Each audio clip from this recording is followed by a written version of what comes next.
नमस्कार साथियों, क्या आपको पता है कि महापुरुष क्यों कहते थे कि जो जागत है वो पावत है, जो सोवत है वो खोवत है। हम अक्सर अपने परिवार के बुजुर्ग लोगों से सुनते हुए आ रहे हैं कि सुबह जल्दी उठना चाहिए। वे हमें सुबह उठने के 1000 फायदे गिनाते हैं। सभी बच्चों की मम्मी अपने बच्चों को स्वयं सुबह उठाती है, किंतु हमारी नई पीढ़ी तो देर रात तक जागते हैं और सुबह देर तक सोने को बड़ा ही फैशनेबल मानती है।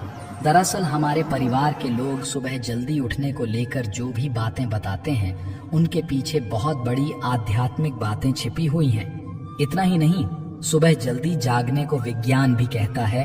वही विज्ञान उन्हें उनके पूर्वजों ने सिखाई थी और अब वो हमें सिखा रहे हैं। सुबह के समय का जो मुहूर्त होता है उसे ब्रह्म मुहूर्त के नाम से जाना जाता है और इस समय हमारा दिमाग प्रकृति के वातावरण और जो सुबह ब्रह्म मुहूर्त में उठता है उस व्यक्ति के साथ सब कुछ बहुत ही सकारात्मक रूप से क्रियान्वित होता है। रोज रोज सुबह के समय पर जो भी प्रार्थना या ध्यान किया जाता है उससे सकारात्मकता और सफलता मिलती है। मित्र, एक कथा व्याप्त है जिसमें सिर्फ ब्रह्म मुहूर्त के रहस्य के साथ एक ऐसी ध्यान की विधि बताएंगे जिससे अगर कोई 21 दिन अपनाता है तो वो अपने सपनों को साकार कर सकते हैं। उसे ब्रह्मांड की शक्तियों की विशेष मदद मिलने लगती है। इसके साथ ही वो व्यक्ति स्थिर और बुद्धिमान बन जाता है। तो चलिए मैं आपको वो कथा सुनाता हूँ। एक समय की बात है, नारद जी जब आकाश मार्ग से होते हुए जा रहे थे, तभी रास्ते में उनको इंद्र देवता मिले। वो नारद जी से पूछने लगे कि हे नारद जी, मैंने देखा है कि प्रत्येक इंसान जो सुबह के समय ब्रह्म मुहूर्त में उठता है वो बहुत सुखी रहता है, ऐसा क्यों है? अब नारद जी को इस बात का ज्ञान नहीं था। उन्होंने कहा कि हे इंद्रदेव, मैं तुमको तुम्हारे प्रश्न का उत्तर कल दूंगा। और वहां से सीधा पहुंचे भगवान श्री कृष्ण की नगरी वृंदावन। और वहां पहुंचकर उन्होंने देखा कि भगवान श्री कृष्ण एक पेड़ के पास खड़े होकर बांसुरी बजा रहे थे।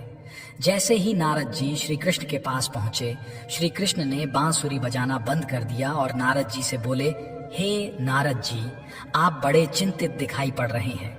आपको किस बात की चिंता है? तब देवर्षि नारद जी से बोले, हे भगवान, आज मैं आकाश मार्ग से होता हुआ वैकुंठ लोक की तरफ जा रहा था। तब रास्ते में मुझे देवराज इंद्र मिले। उन्होंने मुझसे पूछा कि नारद जी, जो लोग सुबह सुबह ब्रह्म मुहूर्त में उठते हैं वो सभी इतने खुश क्यों रहते हैं? हे भगवान, मैं इसी प्रश्न का उत्तर आपके पास जानने के लिए आया हूँ। तब भगवान श्री कृष्ण कहते हैं, हे नारद, वाकई में इंद्रदेव ने आपसे यह प्रश्न पूछकर समस्त मानव जाति का कल्याण किया है। कलयुग के मानव के लिए यह प्रश्न इतना महत्वपूर्ण है जैसे उसके शरीर में बसी हुई उसकी जान है। देवर्षि नारद, मैं आपको इस प्रश्न का उत्तर एक कथा के माध्यम से बताऊंगा। आप इस कथा को अंत तक जरूर सुनना और जो भी मनुष्य इस कथा को पूरा सुन लेगा वो कभी भी इस अवसर को अपने हाथ से जाने नहीं देगा। ब्रह्म मुहूर्त का रहस्य जानकर पूर्ण जीवन बदल जाएगा। मित्र, तब देवर्षि नारद बोले, हे भगवान, आप कहिए तो सही, मैं इस कथा को पूरा सुनूंगा और समस्त लोक जगत में भी विख्यात करूंगा। तभी भगवान श्री कृष्ण कथा को सुनना प्रारंभ करते हैं। एक समय की बात है, एक नगर में एक लड़का रहता था। वो लड़का अच्छा था, लेकिन उसकी एक खराब आदत थी कि वो देर तक सोता रहता था। सुबह उसे जगाने के लिए लाखों प्रयास किए जाते थे, किंतु सबने हार मान ली थी। वो लड़का कभी 9 बजे से पहले नहीं उठता था।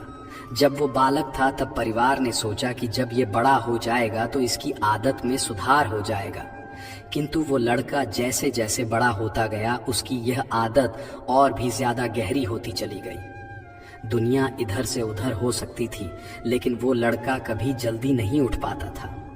उसके पिता उसकी इस आदत से बहुत ज्यादा परेशान रहने लगे थे। उस लड़के को ढेरों नकारात्मक शक्तियों ने घेर लिया था। वो सभी को पलटकर जवाब देता था, दिन भर उदास रहता था। इसका असर उसके स्वास्थ्य पर भी पड़ रहा था। जब उस लड़के को यह पता लगा कि उसके सारे मित्र सफलता को प्राप्त कर चुके हैं, तब वो और भी ज्यादा दुखी हो गया और ईश्वर को कोसने लगा। वो बार बार कहता था कि मेरी किस्मत खराब है, किंतु उसके पिता अच्छी तरह से जानते थे कि उस लड़के के असफल होने के पीछे क्या कारण है। मित्र, भगवान श्री कृष्ण कहते हैं, हे नारद, एक दिन की बात है, उसके पिता को किसी सन्यासी के बारे में पता चला तो तुरंत वो अपने बेटे की समस्या को लेकर सन्यासी के पास जा पहुंचे। पिता ने उस सन्यासी को बड़े ही विस्तार से अपने बेटे की आदतों के बारे में बताया। सन्यासी ने कहा कि कल आप अपने बेटे को इस आश्रम में आने को कहिए। पिता घर की ओर चला गया। उन्हें पता था कि अगर वो सीधे तरीके से बेटे से सन्यासी से मिलने के लिए कहेंगे तो वो कभी तैयार नहीं होगा। उन्होंने बेटे को अपने पास बुलाया और कहा, तुम्हारे सारे मित्र जीवन में सफलता प्राप्त कर चुके हैं, क्या तुम सफल नहीं होना चाहते हो?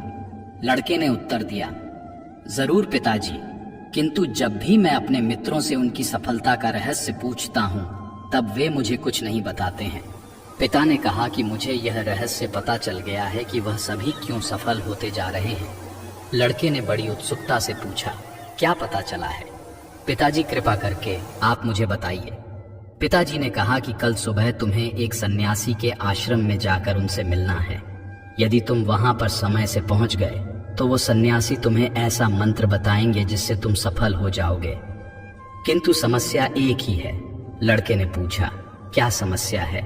पिता ने कहा कि जब तक तुम सोकर उठोगे तब तक सन्यासी से मिलने का समय समाप्त हो जाता है।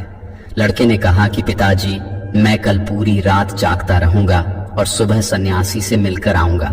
पिता ने कहा कि ठीक है, सदैव उस सन्यासी की आज्ञा को मानना। पिता की बातें सुनकर वह लड़का बहुत अधिक उत्सुक हुआ। जीवन में पहली बार उसने रात्रि जागरण किया, किंतु थोड़े ही समय में उसे नींद आ गई और वह सो गया। अगली सुबह जब वो उठा तो उस पता लगा कि सन्यासी से मिलने का समय समाप्त हो चुका था। उसके पिता ने लड़के की ओर देखा और कहा कि तुम जीवन में कभी सफल नहीं हो पाओगे, जाओ जाकर सो जाओ। पिता की यह बात सुनकर लड़के को बहुत दुख हुआ। उसने मन ही मन स्वयं को चुनौती दी कि कल सुबह वह सन्यासी से मिलने अवश्य जाएगा। उसने अपने हाथ में एक छोटा सा एक घाव बना लिया। दर्द के कारण उस लड़के को रात भर नींद नहीं आई। ऐसा पहला अवसर था जब उसने अपने जीवन में पहली बार सूर्योदय देखा था। वह तुरंत ही तैयार होकर सन्यासी से मिलने के लिए चला गया। आज उसका अनुभव कुछ अलग था। वो बेहद शांत महसूस कर रहा था। चलते चलते वो लड़का जैसे ही सन्यासी के आश्रम में पहुंचा, वहां पर उसने देखा कि सन्यासी और उनके सभी शिष्य ध्यान लगाकर बैठे हुए हैं। ध्यान का समय समाप्त हुआ। तब लड़का उस सन्यासी के पास पहुंचा और उन्हें प्रणाम करते हुए बोला कि आपके पास कोई ऐसा मंत्र है जिससे मैं सफल हो सकता हूँ? कृपया करके मुझे वो मंत्र बताइए। मैं भी अपने मित्रों के समान सफल होना चाहता हूँ और अच्छा जीवन जीना चाहता हूँ। सन्यासी मुस्कुराए और बोले, अच्छा, तो तुम वही बालक हो। तुम्हारे पिता मुझसे मिलने आए थे और उन्होंने तुम्हारे विषय में मुझे सब कुछ बताया। मैं तुम्हें वो मंत्र अवश्य बता देता, किंतु। अब लड़के ने जैसे ही किंतु शब्द सुना, लड़का घबरा गया। उसने पूछा, किंतु क्या गुरुदेव? तब सन्यासी बोले, मैं तुम्हें वो मंत्र बताऊंगा, किंतु अगले 21 दिनों तक तुम्हें मेरी आज्ञा माननी होगी। मैं तुम्हें वह मंत्र 21 दिनों के बाद बताऊंगा। तब तक मैं तुमसे जो भी कार्य कहूंगा तुम्हें वो करना होगा। यदि तुम असफल हुए या कार्य के बीच से तुम्हारा संकल्प टूट गया तब उस मंत्र का असर नहीं होगा। दृढ़ निश्चय के साथ उस लड़के ने कहा कि मुझे आपकी सारी आज्ञा स्वीकार है। मैं अगले 21 दिनों के लिए आपका दास हूँ। आप जो भी कहेंगे मैं वही करूंगा। मुझे केवल और केवल उस मंत्र के बारे में जानना है। सन्यासी ने कहा कि ठीक है, कल से तुम्हारा कार्य शुरू होगा। तुम इसी आश्रम में निवास करोगे।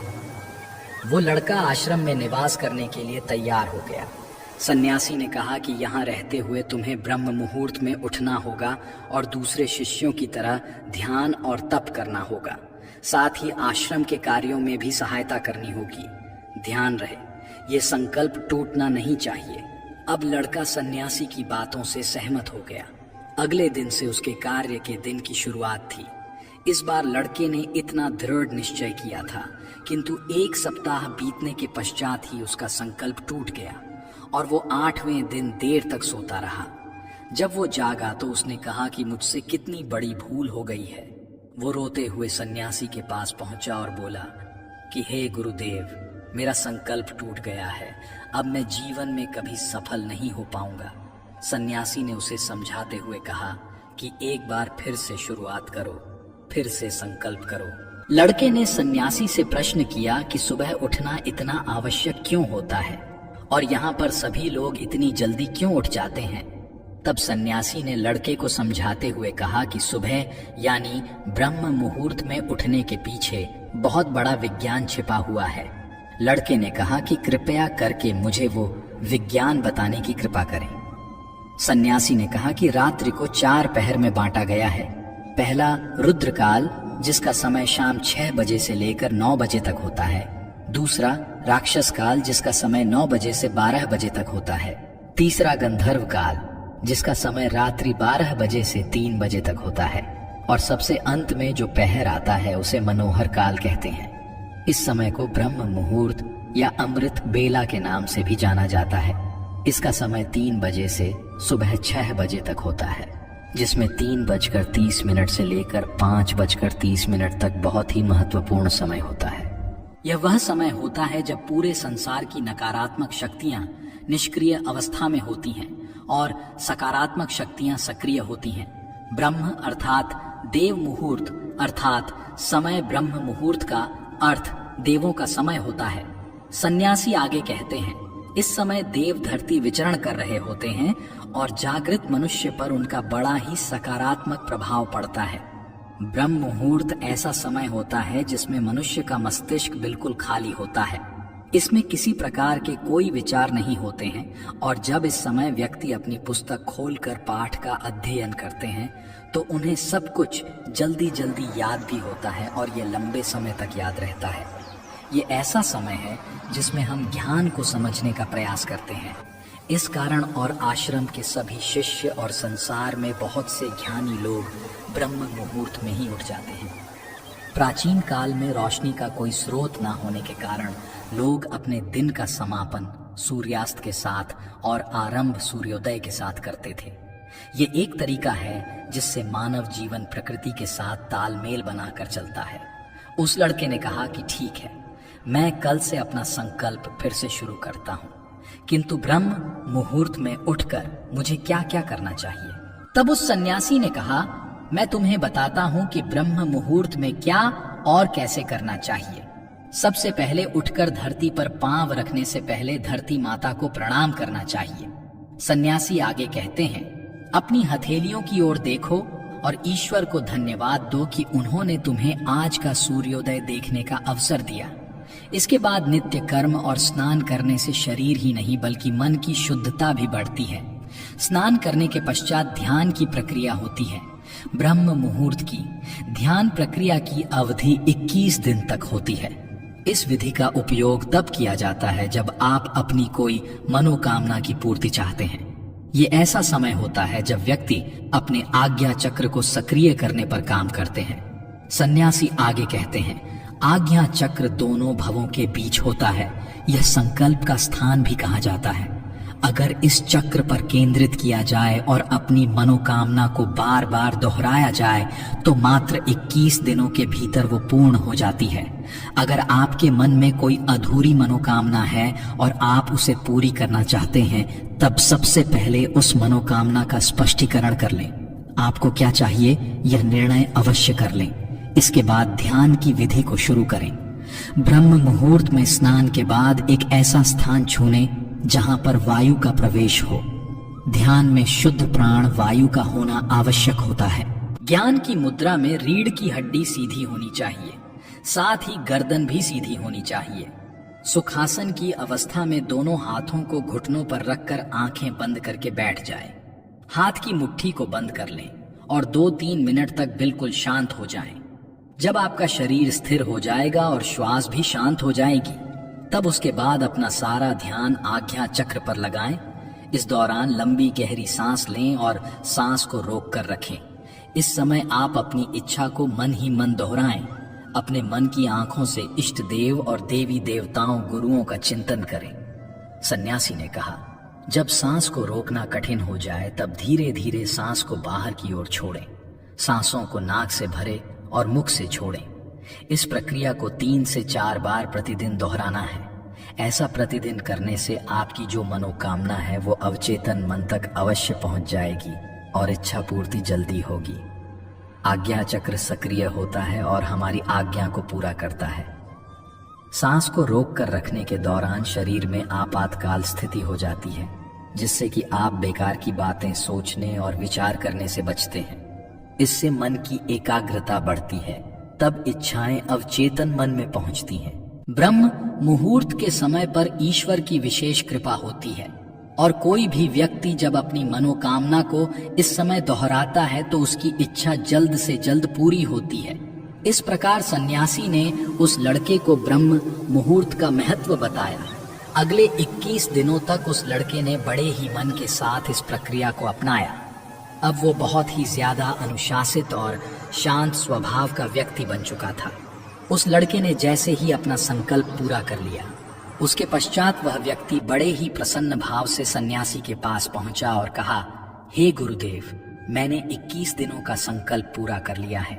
अब कृपया करके मुझे सफल होने का मंत्र बताइए। तब उस सन्यासी ने मुस्कुराते हुए कहा कि पिछले 21 दिन से जो अभ्यास तुम करते हुए आ रहे हो वही तुम्हारी सफलता का मंत्र है। जो व्यक्ति ब्रह्म मुहूर्त में उठकर ध्यान प्रक्रिया को सही से करते हैं वो जीवन में कभी असफल नहीं हो सकते। तुम्हें ब्रह्म मुहूर्त का रहस्य पता चल चुका है, अब इसे जीवन पर्यंत करो। तुम्हें जीवन के लक्ष्य और सफलता दोनों प्राप्त होंगे। उस व्यक्ति ने सन्यासी को धन्यवाद दिया और ब्रह्म मुहूर्त के नियमों का पालन जीवन पर्यंत तक करने का वादा भी किया। मित्र, अब तो आपको पता चल गया होगा कि ब्रह्म मुहूर्त क्या होता है। तब नारद बोले, हे प्रभु, अब मुझे ब्रह्म मुहूर्त का संपूर्ण ज्ञान हो गया है। इतना कहकर नारद जी ने भगवान श्री कृष्ण को धन्यवाद दिया और इंद्रदेव के पास जाकर उन्हें ब्रह्म ज्ञान का संपूर्ण ज्ञान दिया। मित्र, आप भी अगर अपने जीवन में हमारी प्राचीन परंपरा को अपनाओगे तो निश्चय ही आपके जीवन में बहुत ही जल्द सब कुछ बदल जाएगा। ब्रह्म मुहूर्त के दौरान उठने के कई लाभ हैं। ब्रह्म मुहूर्त का हमारे शास्त्रों में बेहद महत्व है। ब्रह्म मुहूर्त में ध्यान करना बहुत फायदेमंद होता है। ब्रह्म मुहूर्त में नकारात्मक सोच से दूर रहना चाहिए। यह समय बहुत शुभ होता। ऐसी मान्यता है कि इस दौरान भगवान धरती पर आते हैं और अपने भक्तों की सभी इच्छाएं पूर्ण करते हैं। इसलिए हमारे घर के बड़े जल्दी उठने की सलाह देते हैं।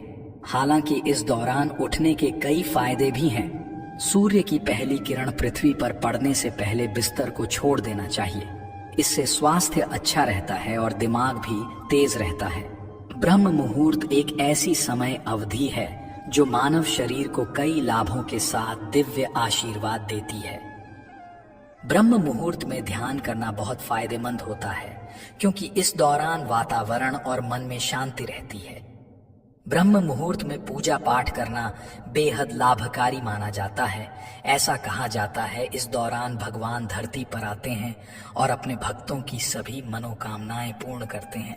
ब्रह्म मुहूर्त में अपने भविष्य और अपने किसी भी कार्य की पूर्ति की कामना रखने से उनकी पूर्ति होती है। ज्योतिष शास्त्र के अनुसार ब्रह्म मुहूर्त में पढ़ाई करने से चीजें दिमाग में रहती हैं, साथ ही ज्ञान की देवी का आशीर्वाद प्राप्त होता है। ऐसा कहा जाता है जो लोग ब्रह्म मुहूर्त में उठते हैं उनके घर में कभी दरिद्रता नहीं रहती है, साथ ही धन की देवी खुश रहती है। ब्रह्म मुहूर्त में घर के लोगों को पवित्रता का ध्यान रखते हुए माता लक्ष्मी की उपासना जरूर करना चाहिए। ऐसा करने से घर में शुभता आती है। धार्मिक मान्यताओं के अनुसार ब्रह्म मुहूर्त में नकारात्मक सोच से दूर रहना चाहिए क्योंकि यह घर के वातावरण और मन की शांति को दूषित करते हैं। साथ ही इससे घर में परेशानियां उत्पन्न होती हैं। तो इस समय सकारात्मक सोचें।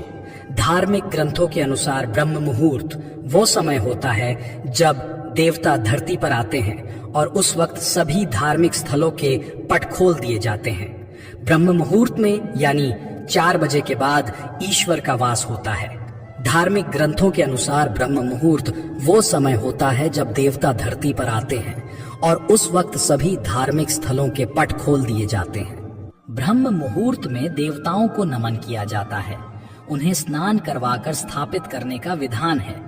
रिसर्च की माने तो प्रातः काल उठने से हमारा तन और मन दोनों स्वस्थ रहते हैं और शरीर में ऊर्जा का संचार होता है। यही कारण है कि हमारी प्राचीन परंपराओं में सुबह उठने का समय भी तय किया गया है। ब्रह्म मुहूर्त यानी कि रात्रि का अंतिम प्रहर या सूर्योदय से 1.5 घंटे पहले का समय। सूर्योदय से 4 घड़ी पूर्व ब्रह्म मुहूर्त में ही जग जाना चाहिए। इस समय सोना शास्त्र निषिद्ध है। ब्रह्म का मतलब परम तत्व या परमात्मा, मुहूर्त यानी अनुकूल समय। रात्रि का अंतिम प्रहर अर्थात प्रातः 4 से 5:30 का समय ब्रह्म मुहूर्त कहा गया है। ब्रह्म मुहूर्त में उठना हमारे जीवन के लिए बहुत लाभकारी है। इससे हमारा शरीर स्वस्थ होता है और दिन भर स्फूर्ति बनी रहती है। ऋग्वेद में कहा गया है कि प्रातः रत्नम प्रातृत्वा दधाति तं चिकित्वान प्रतिगृह्यानि धत्ते तेन प्रजाम वर्धयमान आयुरायस्पोषेण सच्चते सुवीरः पपौमान। अर्थात प्रातः काल सूर्योदय से पूर्व उठने वाले को उत्तम स्वास्थ्य रत्न की प्राप्ति होती है, इसलिए बुद्धिमान उस समय को व्यर्थ नहीं खोते। प्रातः जल्दी उठने वाला पुष्ट, स्वस्थ्य, बलवान, सुखी, दीर्घायु और वीर होता है। हमारे आर्ष मुनियों ने भी इस मुहूर्त का विशेष महत्व बताया है। उनके अनुसार यह समय निद्रा त्याग के लिए सर्वोत्तम है। ब्रह्म मुहूर्त में उठने से सौंदर्य, बल, विद्या, बुद्धि और स्वास्थ्य की प्राप्ति होती है। ब्रह्म मुहूर्त में तम और रजोगुण की मात्रा बहुत कम होती है। इस समय सत्व गुण का प्रभाव अधिक होता है, इसलिए इस काल में बुरे मानसिक विचार भी सात्विक और शांत हो जाते हैं। आयुर्वेद के अनुसार इस समय में बहने वाली वायु चंद्रमा से प्राप्त अमृत कणों से युक्त होने के कारण हमारे स्वास्थ्य के लिए अमृत तुल्य होती है। यह वीर वायु कहलाती है। इस समय भ्रमण करने से शरीर में शक्ति का संचार होता है और शरीर कांतियुक्त हो जाता है। हम प्रातः सोकर उठते हैं तो यही अमृतमयी वायु हमारे शरीर को स्पर्श करती है।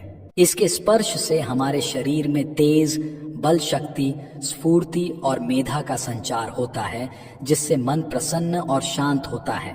इसके विपरीत देर रात तक जागने से और देर सुबह सोने से हमें यह लाभकारी वायु प्राप्त नहीं हो पाती, जिससे शारीरिक और मानसिक स्वास्थ्य को नुकसान पहुंचता है। ब्रह्म मुहूर्त में किया गया स्नान सर्वश्रेष्ठ फल देता है। स्नान करते समय यदि ब्रह्म परमात्मा का चिंतन करें तो यह ब्रह्म स्नान कहलाता है, और देव नदियों का स्मरण करें तो यह देव स्नान कहलाता है। आशा करते हैं आपको वीडियो पसंद आई होगी। वीडियो देखने के लिए आप सभी का दिल से धन्यवाद। अपनी राय कमेंट में अवश्य बताएं।